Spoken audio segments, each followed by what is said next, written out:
The John Jay threaded its way up the North Channel and out into the Atlantic. The tigerfish stayed close behind, keeping on the edge of the John Jay's baffles while it swept the seas for any other unwanted intruders. The rough, confused inshore waves gave way to the long rollers of the broad open ocean.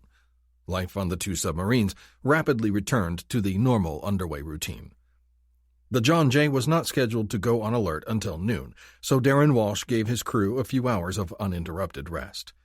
After noon, they would be required to be in continuous communications with the National Command Authority and to keep all systems ready to launch their load of Poseidon ballistic missiles on a moment's notice if the President ordered it, a state of readiness called Condition 2SQ.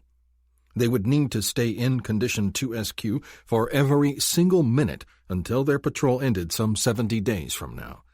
That was the reason for the John Jay's existence, to provide a very real deterrence so that anyone foolish enough to think about launching a nuclear strike against the U.S. knew for sure that the John Jay was out there, safely hidden in the broad expanse of the Atlantic, ready and able to launch a devastating retaliatory strike.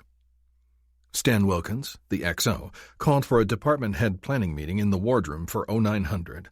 At precisely 0900, Darren Walsh stalked into the wardroom, filled his coffee cup, and plopped down in his seat at the head of the table. He tossed a large manila envelope out onto the red naugahyde-covered table. The envelope was marked in large red letters, Top Secret, Special Handling Required. Walsh glanced around the table. "XO, where's the eng?" he growled. All the department heads and the chief of the boat were seated around the table. All except the engineer. Lieutenant Commander Pete McKay was not among the gathered assembly. "He's back aft," Wilkins answered, nursing the lithium bromide. "Says the thing rocked up again. They are searching for an air leak, and said he would come forward in a couple of minutes."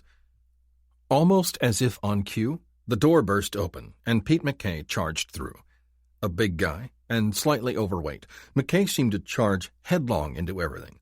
"Skipper, sorry I'm late," he announced in a voice that was a little too loud for the room. "Think we've fixed the bromide plant. Small air leak on the absorber outlet. MDiv is unrocking the plant now."